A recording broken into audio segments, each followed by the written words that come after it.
Halloween is supposed to be about laughter, costumes, and candy. But what if I told you sometimes the bag your child brings home isn't candy at all? This isn't a story about ghosts or shadows. This is about something much, much worse. Something that really happened. And if you've got kids, you may want to listen closely. It was Halloween night, 2011, in a quiet Pennsylvania neighborhood. The kind of place where everyone knew each other, where children could run door to door without fear. But that year, 3 children returned home with something unusual in their trick-or-treat bags.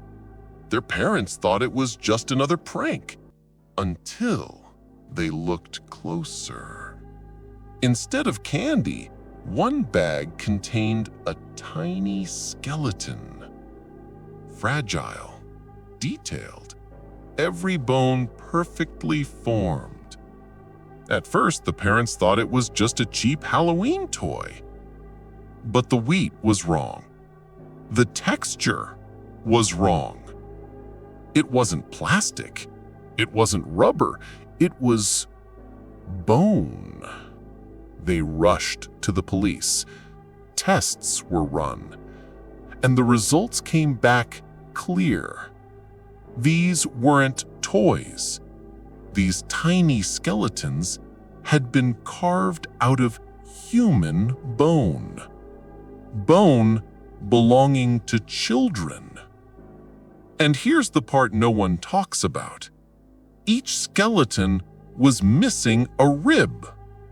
The official statement? The bones were animal remains, a mix-up, nothing dangerous. But I've heard the parents' interviews. I've seen the photographs they weren't supposed to share. And trust me, those weren't animal bones. Someone gave those children human remains and left them in their candy bags. And here's where it gets worse. Every year since then, those same families have reported something strange. Scratches on their front doors. Candy left on the porch that no one in the neighborhood admits to leaving. And the same sound whispered through the walls at night. Trick or treat. So the next time your child comes home with candy, check every wrapper, shake every bag. Because maybe, just maybe, what's inside isn't meant to be eaten at all. And maybe the game of trick or treat was never meant to end. The next Halloween, parents kept their children close. Some even banned trick-or-treating entirely. But fear fades. People convince themselves that horror was just rumor, exaggeration, a Halloween scare. And by the time October rolled around again, kids were back on the sidewalks. Costumes, buckets, laughter. Until one boy, just 8 years old, reached into his bag at the end of the night and pulled out a jawbone. A jawbone with teeth still in it. The police took it, and once again, the official story? A Halloween prop, nothing to worry about. But the parents knew better, because weeks later, that same boy woke up screaming. Claw marks raked across his arms, deep and bleeding. And on his window, in the condensation, a message was written. You forgot to say thank you. By 2015, the whispers weren't just local. People in other states started reporting the same thing. A child in Ohio found a small hand in his bag.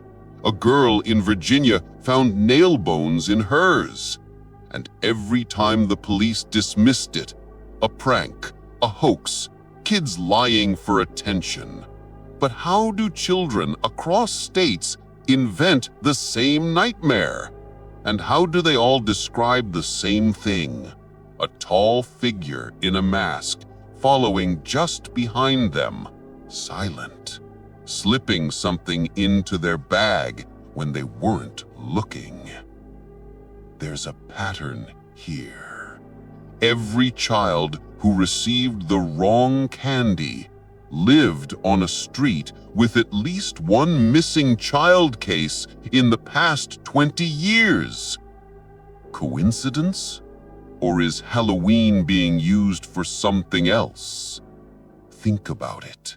Children, disguised, blending together, buckets filled with sweets, a perfect cover to slip in something darker, something you're not supposed to see until you're home.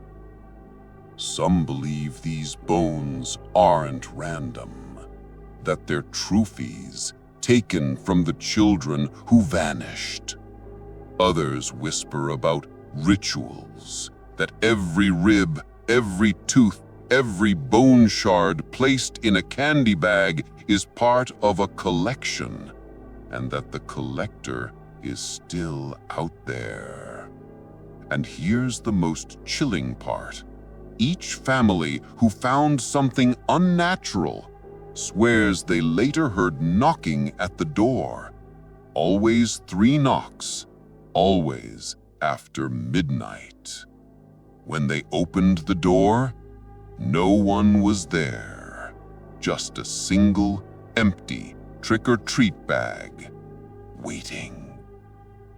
So I'll ask you, when Halloween comes this year and your kids dump their candy on the table, what will you find? Chocolate? Caramel? Or a piece of someone who never made it home? Listen closely, because the rules have changed. It's not about costumes anymore. It's not about candy. It's about who gets chosen. And if the wrong hand drops something into your child's bag, you'll hear it too. That whisper, that laugh, right outside your door. Trick or treat?